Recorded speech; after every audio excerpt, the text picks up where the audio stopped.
Hello everyone and welcome to this presentation of our short paper titled Securing CHEESEHub, a cloud-based containerized cybersecurity education platform.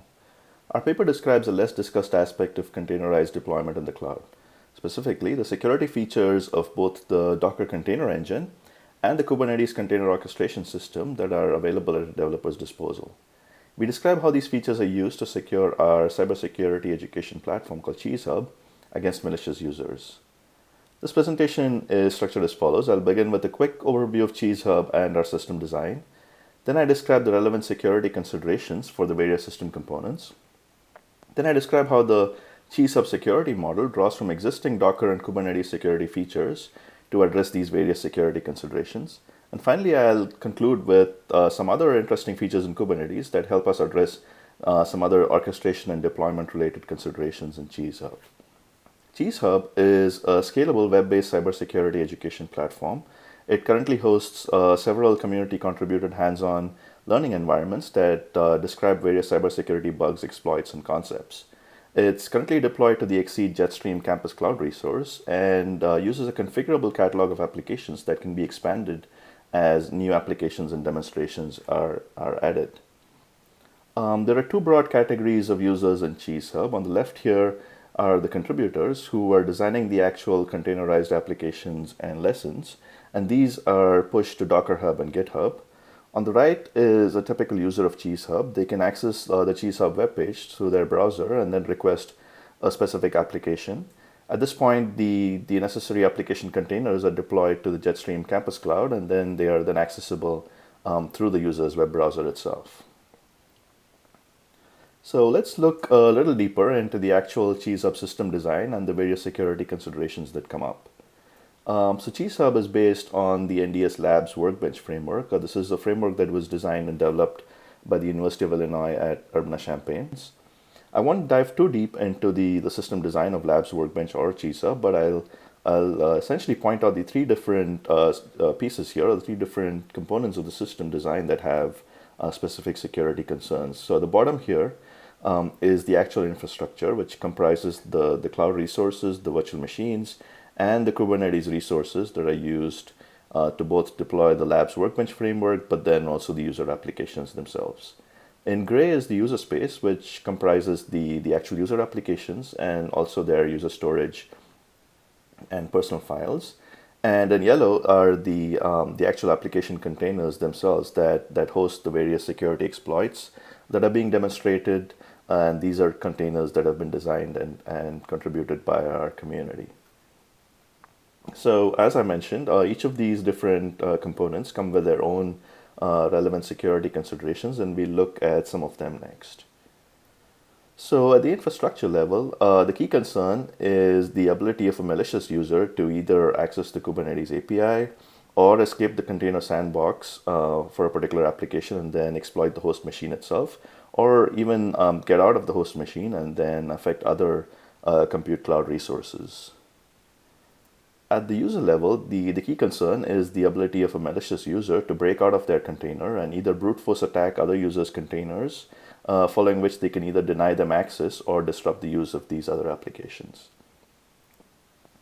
At the container level, there are three different kinds of concerns. The first one is the ability of a user to actually use the exploits that are deployed on the container for demonstration purposes and then use them in brute force attacks. The next one is a more benign concern. So can runaway processes in these containers disrupt the use of the system?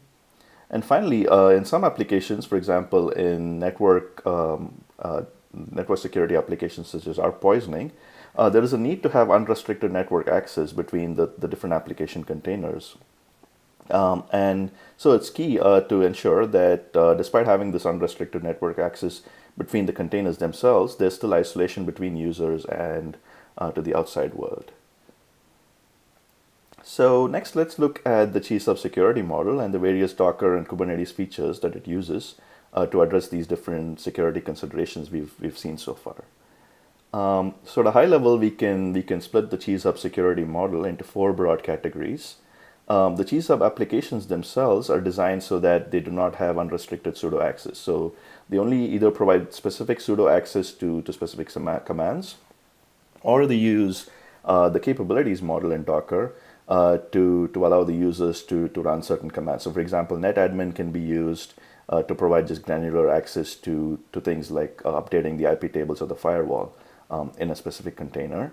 And furthermore, most CHEESEHub applications are designed as self-contained Jupyter notebooks that run as non-root and which do not require the user to install any additional libraries or packages inside the application. So the Docker container sandbox by itself isolates any vulnerable code that's been deployed into the container itself. And furthermore, resource limits, Linux cgroups, and namespaces prevent system abuse, which essentially disallow cross-container communication unless it's specifically allowed, and then runaway processes or escapes to the host machine. At the Kubernetes level, each user is essentially restricted to operate in their own Kubernetes namespace in order to isolate their containers. And we use role-based access control to essentially prevent access to the Kubernetes API. So this essentially means that users cannot access the files or the logs of other users' applications, and they cannot start or stop any applications of their own. They are essentially restricted to the one application that they've launched and are using. On top of Kubernetes, we use the ViewNet network add-on to implement certain other network policies. So, for example, we block ingress and egress between user applications and also prevent unrestricted access to the outside world. So for example, a user is not able to essentially pull or download and then install additional software into their application containers. So apart from these various security considerations, there's also other considerations when deploying CHEESEHub as a framework that supports multiple users who have their own applications and personal files. So let's look at a couple of these other considerations and the various Kubernetes features that we use to solve these other additional issues. So in plain Docker, the way you expose an application to the outside world is by essentially mapping the port in the application to the port on the host machine, and then you use the firewall on the host machine to control access to that specific port. In Kubernetes, things are a little different, so you actually have to use Kubernetes services as well as ingress to expose pods to the external world. And here we use pods and containers interchangeably, and in Kubernetes, pods are actually collections of containers, but in CHEESEHub, each pod essentially just has one container. And in Docker, the other notion is that of a Docker network. So if you have containers that need to be isolated but still have access amongst themselves, then you would essentially create a new Docker network and then attach these containers all to that same network. And the containers that are attached to different Docker networks typically cannot have any communication between them. In the case of Kubernetes, we actually use pod affinity along with namespaces to implement something similar. So pod affinity essentially allows us to orchestrate related pods all to the same node so that they can have unrestricted network access or communication between themselves. All user files are mounted into their applications through the use of Kubernetes volumes with appropriate read-write permissions. And we also use the NFS volume provisioner to ensure that as new nodes are added to the cluster, the user storage space can still be mounted into any applications that run on these additional nodes.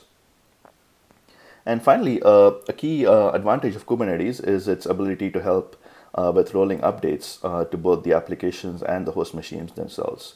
So you may often need to apply security patches or updates to your host machines. And in these cases, you can do this pretty gracefully. So you can essentially use the drain command to ensure that all the pods on a certain node are moved over off of that node to other nodes. And deployments and replica sets in Kubernetes essentially ensure that you have a certain number of pods running, and these will help automatically redeploy your pods to the other nodes. So as you apply a patch to one node, you can then repeat this process for other nodes while the pods are essentially being redeployed to the other nodes that are not being updated at the moment. And so this allows you to essentially seamlessly update and apply patches to your hosts with the minimal disruption to your platform itself.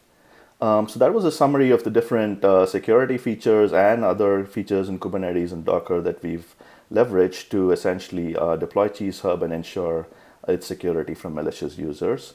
So at this point, I'd like to end here by acknowledging the support of NSF that has made all this work possible. Thank you.